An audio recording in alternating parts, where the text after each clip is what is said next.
Assalamualaikum warahmatullahi wabarakatuh. Bismillahirrahmanirrahim. Alhamdulillah. Salatu wassalamu ala Rasulillah wa ala alihi wa sahbihi wa sallam. Allahumma salli ala sayyidina Muhammad wa ala ali sayyidina Muhammad. Allahumma salli ala sayyidina Muhammad wa ala ali sayyidina Muhammad.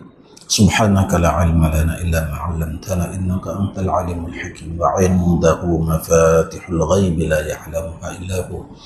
اللهم علمنا ما ينفعنا وانفعنا بما علمتنا وذكرنا ما نسينا واجعل علمنا وعملنا وسائر أقوالنا وأفعالنا وأقوالنا خالصة لوجهك الكريم لا رياء ولا سمعة يا رب العالمين. اللهم أخرجنا من ظلمات الوهم وحققنا بنور الفهم وارزقنا فهم النبيين وحفظ المرسلين وإلهام الملائكة المقربين وصلى الله على سيدنا محمد وعلى آل محمد. Berkata pengarang kitab Usyahul Afrah wa Isbahul Falah, Muhammad bin Ismail Daud Al-Fatani, wa nafa'ana bihi wa bi'ulumihi fid dunya wal akhirah. Dan bahawasanya dibangkitkan mereka itu orang-orang yang mati dalam kubur pada hari kiamat.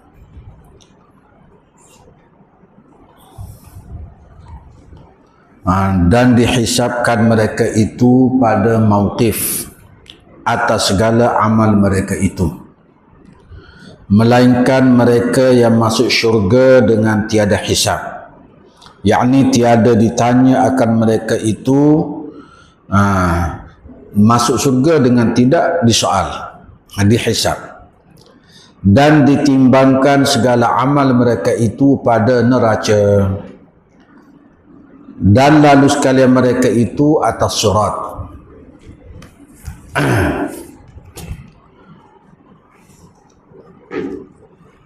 Dan lalu sekalian mereka itu atas surat, dan bahawasanya segala orang yang mukminin meminum mereka itu daripada haud, kolam haud Nabi kita Muhammad sallallahu alaihi wasallam, dan mendapat mereka itu syafaatnya, syafaat Nabi sallallahu alaihi wasallam.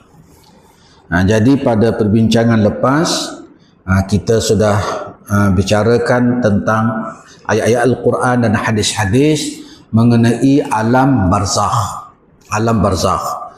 Jadi kita sambung pada malam ini. Selepas daripada alam barzakh, mereka dibangkitkan. Jadi kita ada dua alam. Kita semua tahu kita ada dua alam, iaitu alam dunia dan alam akhirat. Alam dunia dan alam akhirat. Seperti Allah Subhanahu wa taala berfirman, "Man kana yuridu harsal akhirah nazid lahu fi harsih. Wa man kana yuridu harsad dunya nu'tihi minha wa ma lahu fil akhirati min nasib."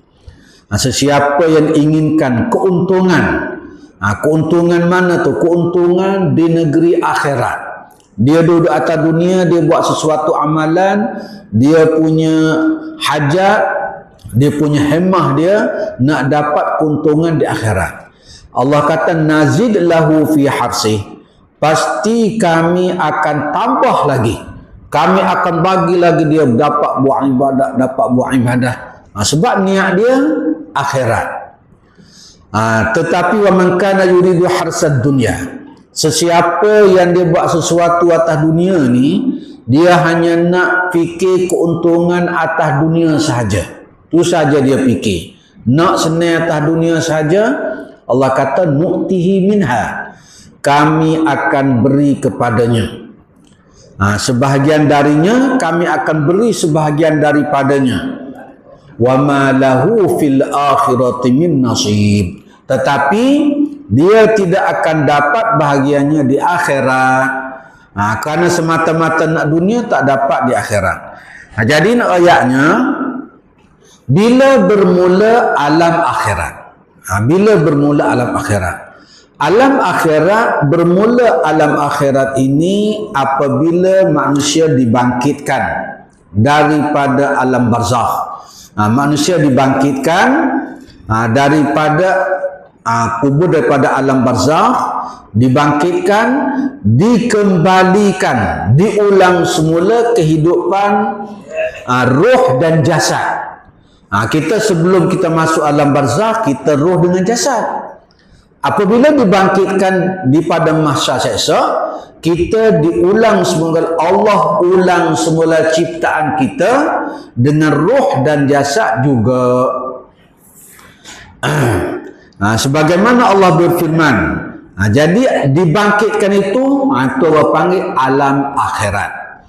Allah berfirman, wa huwallazi yabda'ul khalqa thumma yu'iduhu wa huwa ahwanu 'alaihi wa lahul masalul a'la fis samawati wal ard wa huwal azizul hakim.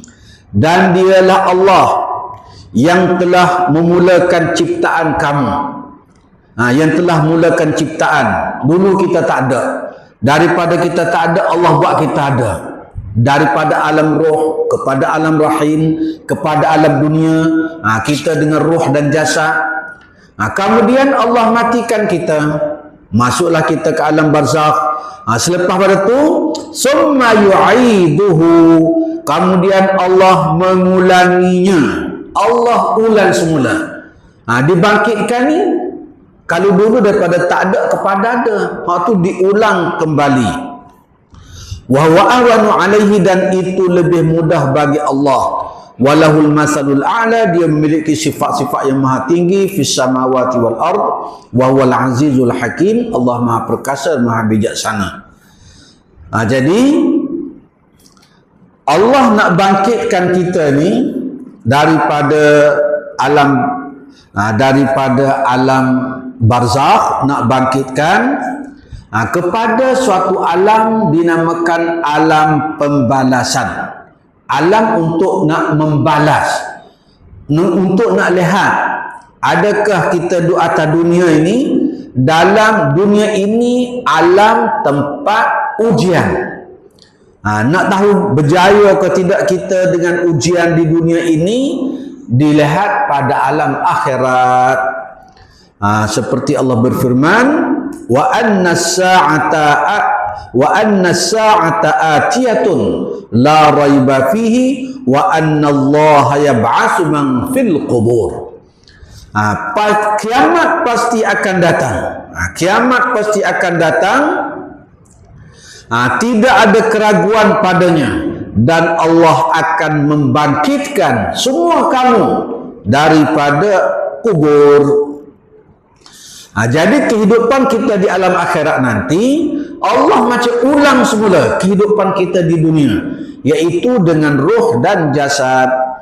Jadi kita dibangkitkan di padang kubur, kita akan ke mana?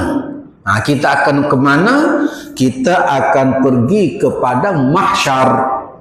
Kita akan pergi ke padang mahsyar. Jadi apabila sebelum hari kiamat itu nak pergi kepada mahsyar, Allah hancurkan, retak belah, Allah hancurkan alam ini sebelum berlaku hari kiamat. Seperti Allah berfirman, yauma tashaqqaqul ardu anhum sira'a zalika hasrun alaina yasir. Pada hari ketika bumi terbelah, bumi, langit semua sekali, mereka keluar dengan cepat. Kemudian yang demikian itu adalah pengumpulan. Allah nak kuipun semula, nak bangkitkan semula, nak kuipun di padang mahsyar. Allah kata yang mudah bagi kami, alaina yasir, mudah dah kami nak buatnya. Jadi lagu mana di alam bumi tempat kita di padang mahsyar? Lagu mana bumi mahsyar? Bumi dunia ni kita boleh tengok dah. Lagu mana? Bumi mahsyar ini hanya dapat diketahui dengan Al-Quran dan hadis saja. Nak reka-reka tak boleh. Allah menjelaskan dalam surah Al-Kahfi yang kita baca sama. Wa yawma nusayyirul jibala wa taral arda barizah wa hasyarnahum falam nughadir minhum ahada. Dan ingatlah pada hari kami perjalankan gunung ganang. Berterubannya habis gunung ganang segala segabi, dan engkau akan melihat bumi ini diratakan. Tak ada dah bukit buka, tak ada dah. Wa hasyarnahum, dan kami akan kumpulkan mereka semua, falam nughadir minhum ahada, dan kami tidak tinggalkan walaupun seorang pun daripada mereka, semuanya dibangkitkan dan kena pergi ke padang mahsyar. Allah bangkitkan dan semua kena menuju kepada mahsyar ini semua sekali. Semua manusia, semua jin, malaikat dan semua binatang-binatangnya. Burung-burung semua dibangkitkan. Dibangkitkan manusia dan jin apa sebab? Sebab kita ini mukallaf. Kita memikul amanah Allah. Manusia dan jin memikul amanah Allah, mukallaf. Kita berada di dunia ini dalam ujian. Senang ujian, susah pun ujian. Senang dia panggil ujian bas. Susah ujian qabr. Dua-dua tu ujian belaka. Kita kadang-kadang kita rasa ujian tu apabila susah saja. Hak senang tak rasa ujian. Bagi orang-orang arif billah, orang-orang yang ahlillah, awliyaillah, mereka lebih takut ujian kesenangan daripada ujian kesusahan. Kalau kita rasa senang, tak rasa ujian mana dah. Susah baru ujian. Dua-dua ujian. Jadi manusia dan jin dibangkitkan untuk nak dinilai segala ujian yang dia lalui, luluh ke tak luluh. Adapun para malaikat, mereka dibangkitkan untuk apa? Untuk melaksanakan tugas-tugas yang telah ditetapkan oleh Allah Subhanahu wa taala. Adapun binatang-binatang, burung-burung semua sekali ni, mereka akan kepada mahsyar juga. Berdasarkan firman Allah Taala surah Al-An'am, wa ma min dabbatin fil ardi wala ta'irin yatiru bi janahihi illa umamun amsalukum ma farratna fil kitabi min syai' summa ila rabbihim yuhsyarun. Surah Al-An'am ayat 38. Tidak ada seekor pun daripada binatang di muka bumi ini, seekor pun tak ada, semua sekali. Wala ta'irin yatiru bi janahihi, dan semua burung yang terbang dengan dua sayap, illa umamun amsalukum, melainkan mereka itu semua merupakan umat seperti kamu wahai manusia. Ma farratna fil kitab min syai', tidak ada suatu pun yang kami luputkan dalam kitab. Summa ila rabbihim yuhsyarun, kemudian semua tadi itu, binatang, burung, semua hidupkan itu, kemudian kepada Tuhan mereka akan dikumpulkan di padang mahsyar. Jadi apa sebab Nabi SAW menceritakan apakah rahsia, apakah hikmah dibangkitkan binatang-binatang? Kerana yang pertama untuk nak qisas.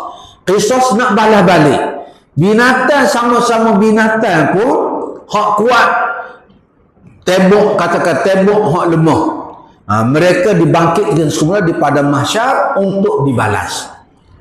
Sebagaimana hadis Nabi sallallahu alaihi wasallam, an Abi Hurairah radhiyallahu anhu an Nabi sallallahu alaihi wasallam qala la tu'addunna al-huquqa ila ahliha yawmal qiyamah hatta yuqadu lisyatil jalha minasyatil qurana tantahuha. Artinya daripada Abu Hurairah, dia kata Nabi sallallahu alaihi wasallam bersabda, akan mendapat hak masing-masing wahai semua makhlukku di akhirat nanti.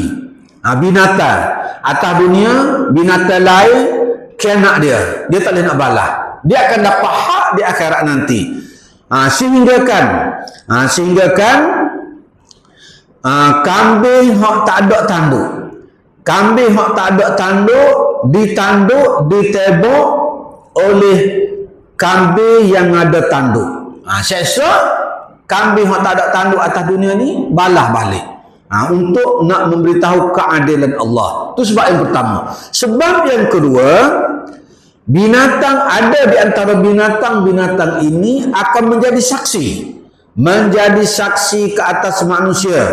Apa yang manusia lakukan atas dunia. Benda molek ke, benda tak molek, binatang menjadi saksi. Sebab itulah kita kena berbuat baik juga kepada binatang-binatang. Kerana mereka akan jadi saksi. Mereka akan tuntut balik hak mereka dengan kita nanti. Yang ketiga,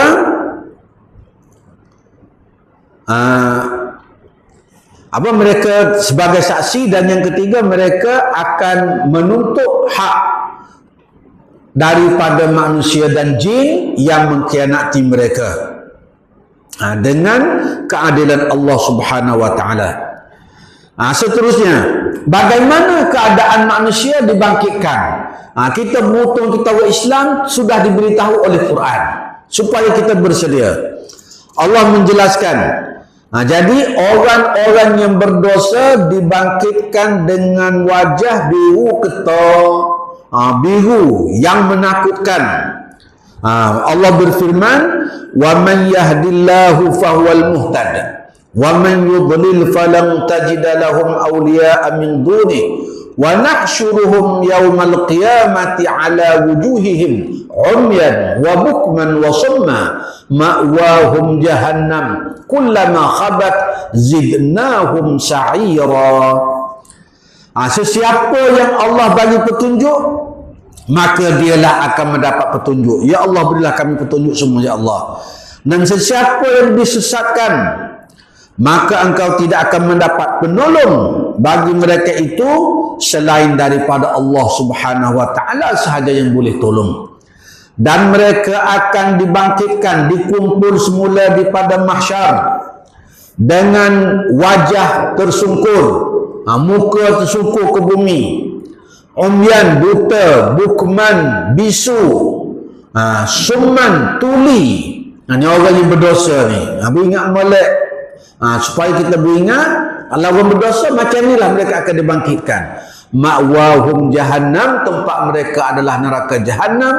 Kullama khabat zidnahum sa'ira. Setiap kali kurang nyalaan api neraka jahannam tu, kami tambah lagi.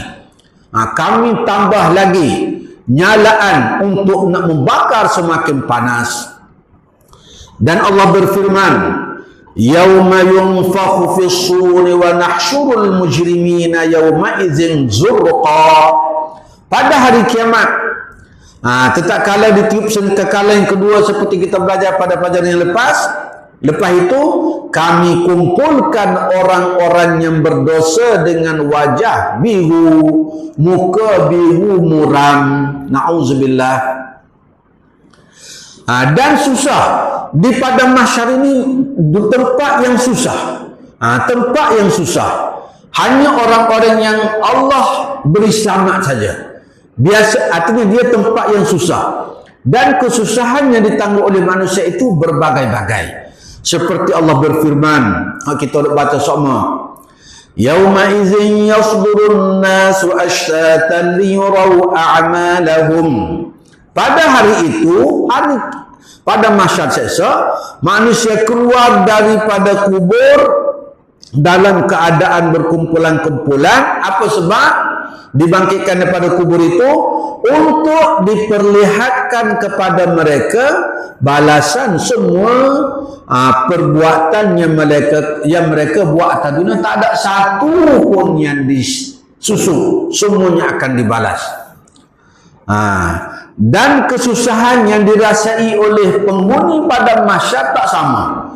Seperti yang dijelaskan oleh Miqdad bin Amrin radhiyallahu anhu qala sami'tu Rasulullah sallallahu alaihi wasallam yaqul tudna asy-syamsu yaumal qiyamati minal khalqi hatta takuna minhum kamiqdari mailin fayakunu an-nasu ala qadari a'malihim fil 'araq faminhum man yakun ila ka'bayhi wa minhum man yakun ila rukbatayhi wa minhum man yakun ila haqawayhi wa minhum man yaljamuhu al-'araq iljama wa asyara Rasulullah sallallahu alaihi wasallam yadihi ila fihi rawahu Muslim wa Tirmizi. Daripada Miqdad, dia kata aku dengar Rasulullah sallallahu alaihi wasallam bersabda, pada hari kiamat seksa, pada mahsyar seksa, matahari yang ada hari ni dihancurkan, tak ada dah. Matahari bulan semua tak ada dah. Allah buat matahari baru, matahari yang tak boleh nak diukur panasnya. Matahari itu diperdekat, diperapak kepada mahsyar. Pada mahsyar tempat kita duduk seksa ni. Sehinggalah sekadar mail, sekadar satu batu saja matahari atas kepala ni. Lain ni berapa? Lain ni jarak matahari lain ni dikatakan oleh ahli dia 92.96 juta batu lain ni. 92.96 juta batu atau bersamaan 149 juta kilometer. Siapa yang sanggup di padang pasir ni suhu 52 nak duduk tengah panas? Tak sanggup. Tapi duduk situ mati stroke haba lah. Ini jaraknya 92.96 juta. Sedangkan di padang mahsyar atas dunia ni kalau panas mati. Di padang mahsyar seksa yang tak ada, mati tak ada. Hidup ada, mati tak ada. Jadi susah. Lalu jadilah manusia ini penuh belaka. Penuh panas ni. Bukan penuh sejuk, penuh panas. Sebahagian mereka penuh ila Ka'bai, duduk di tumiknya. Penuh sekat tumik. Sebahagian mereka penuh ila rukbatai, penuh siapa duduk sekat lutut. Sebahagian mereka ila haqawai, penuh siapa sekat pinggang. Penuh ni dia tak ikut orang lain. Dia duduk, dia menenggelamkan tuan dia seorang aja. Wa minhum man yaljamahul arad iljama, ada sebahagiannya lemah. Penuh itu yang panas gelegok itu melemahkan tuan dia, dan Nabi letak siapa lemah, siapa tak boleh nak nyawang. Jadi bergantung kepada atas dunia ni setara mana dia menjadi orang bertakwa ataupun tidak. Dan dibangkitkan kita nanti di pada mahsyar kita nanti dalam keadaan kaki ayah bertelanjang bogel dan tidak bersunat. Seperti kita diciptakan pada mula-mula, kita lahir daripada rahim ibu kita, perut ibu kita. Lagu itulah kita dibangkitkan pada hari kiamat. Dan orang yang mula-mula diberi pakaian ialah Nabi Ibrahim. Sebagaimana hadis Nabi Ibn Abbas radhiyallahu anhuma anna Nabi sallallahu alaihi wasallam qala innakum mahsyuruna hufatan uratan ghurla thumma qara kama bada'na awwala khalqin nu'iduhu wa'dan 'alaina inna kunna fa'ilin wa awwalu man yuksa yaumil qiyamati Ibrahim. Kemudian apabila semua dibangkitkan, sekarang untuk nak keadilan Allah, mereka akan dibentangkan segala suratan amal ibadah mereka.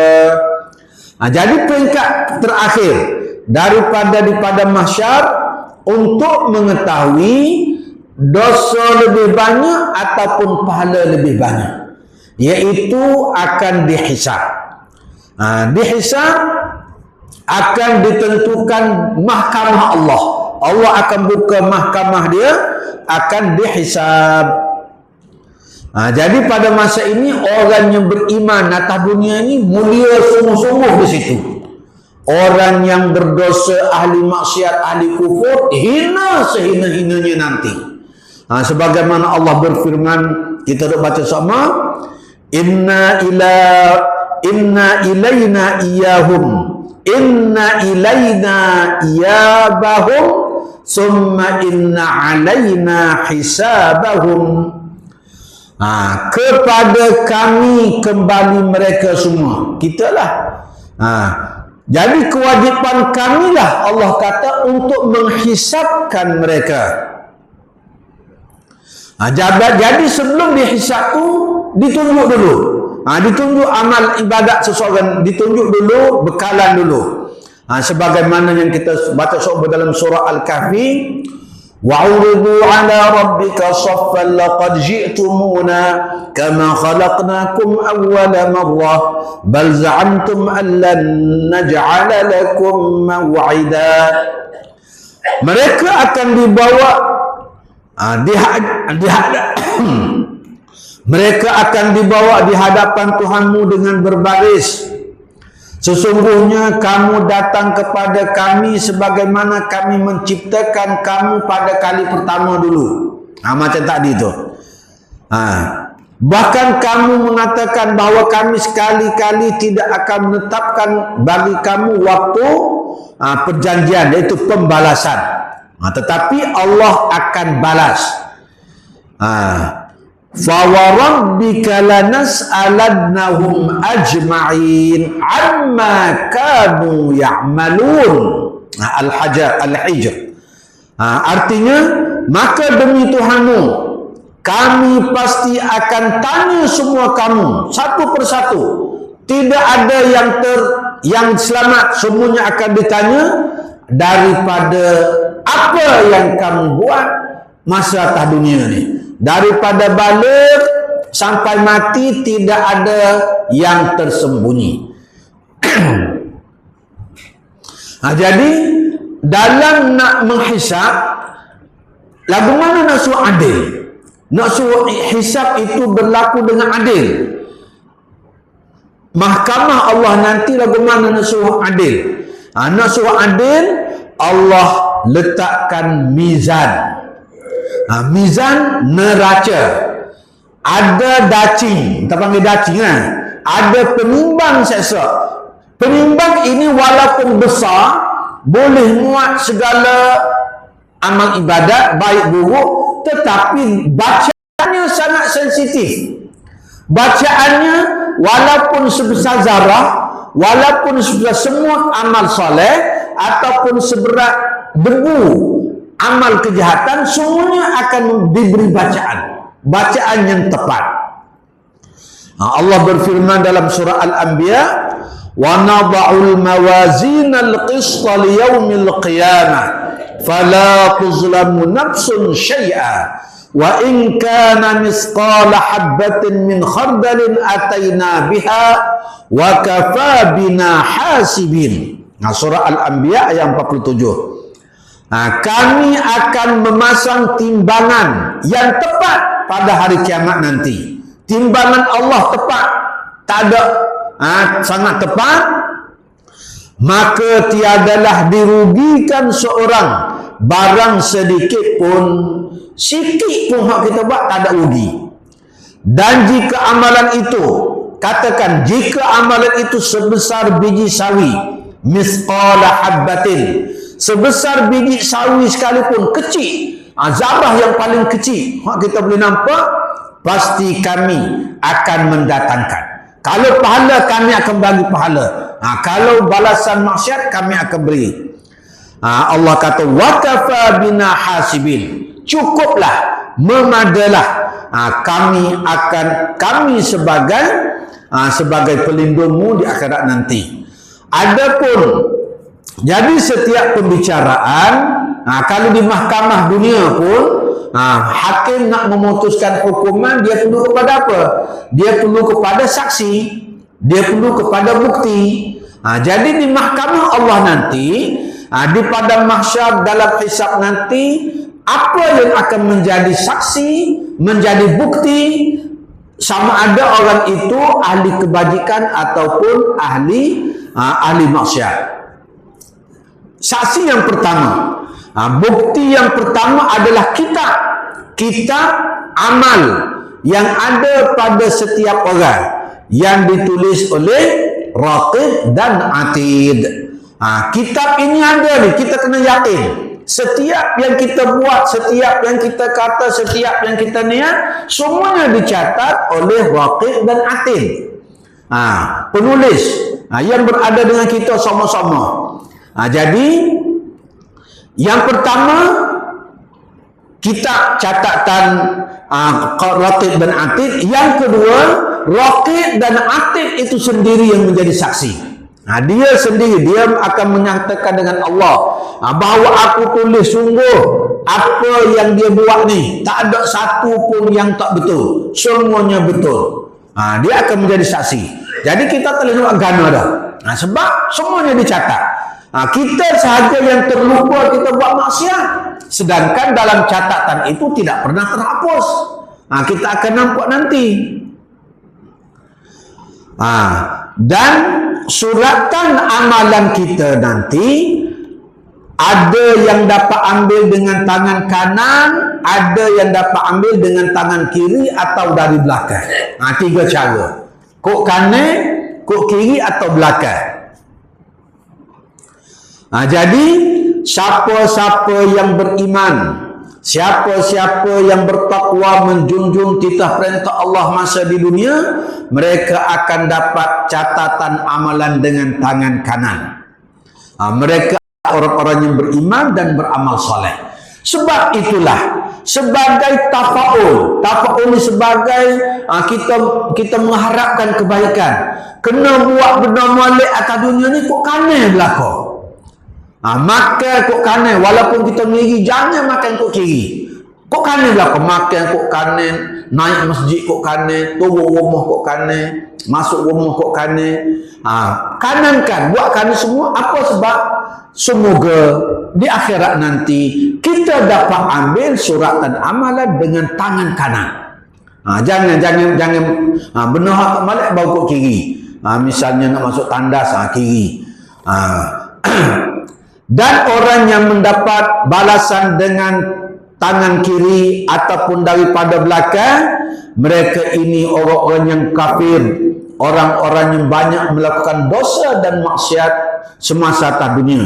Seperti firman Allah Ta'ala, فَأَمَّا مَنْ أُوتِيَ كِتَابَهُ بِيَمِينِهِ فَسَوْفَ يُحَاسَبُ حِسَابًا يَسِيرًا وَيَنْقَلِبُ إِلَى أَهْلِهِ مَسْرُورًا وَأَمَّا مَنْ أُوتِيَ كِتَابَهُ وَرَاءَ ظَهْرِهِ فَسَوْفَ يَدْعُو ثُبُورًا وَيَصْلَى سَعِيرًا. Surah Al-Insyiqaq ayat 7 hingga 12. Adapun akhirat nanti ni, sebelum nak hisap ni, nak terima suratan dulu ni. Adapun orang-orang yang diserahkan suratan amalan dia nanti melalui tangan kanan, dia boleh ambil dengan tangan kanan, maka hisapnya akan dijalankan secara ringkas. Hisapnya akan dijalankan secara burung.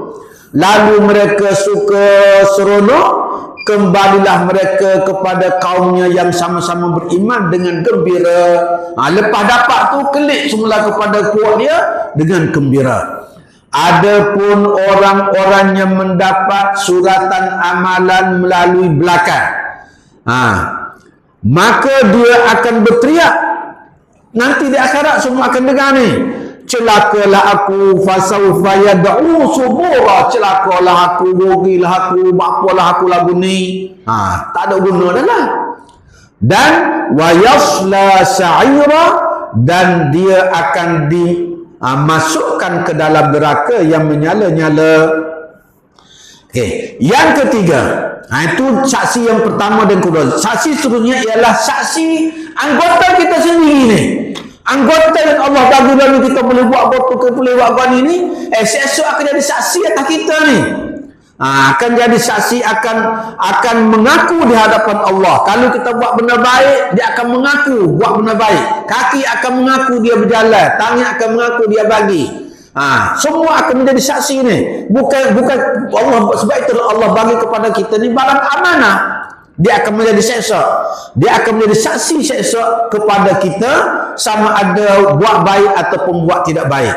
Seperti firman Allah Ta'ala, yauma tashhadu alaihim alsinatuhum wa aydihim wa arjuluhum bima kanu ya'malun. Ketika lidah kita, tangan kita, kaki kita, semua anggota kita ni akan menjadi saksi. Tashhadu, menjadi saksi atas mereka itu. Kita baca surah Yasin, al-yawma nakhtimu ala afwahihim wa tukallimuna aydihim wa tashhadu arjuluhum bima kanu yaksibun. Jadi sebagai kesimpulannya pada malam ini dah kita masuk dah tajuk ni. Kita ulang kajilah. Kita ulang kaji untuk mengingatkan kita tentang suatu hari yang pasti kita akan pergi. Tak ada orang yang terlepas. Jadi supaya dengan harapan kita boleh bersedia, insya-Allah selagi umur kita masih ada, Allah bagi umur kita, selagi Allah bagi kita kekuatan, selagi Allah bagi kita akal, Allah sayang kepada kita, Allah beri peluang kepada kita untuk menjadi hamba-hamba yang berjaya di akhirat nanti. Yang berjaya di akhirat nanti. Semoga Allah bimbing kita, tunjuk kita ke jalan yang benar. Semoga kita dibangkitkan dalam keadaan yang selamat, berada di padang mahsyar dengan selamat. Kita akan mendapat suratan amalan ya Allah dengan tangan kanan, dan semoga anggota-anggota kita ini menjadi saksi ke arah menguntungkan kita, memberikan kita kejayaan di dunia dan akhirat. Wa sallallahu ala sayyidina Muhammad wa ala ali Muhammad. Subhana rabbika rabbil izzati amma yasifun wa salamun alal mursalin walhamdulillahi rabbil alamin. Wallahu ta'ala a'lam.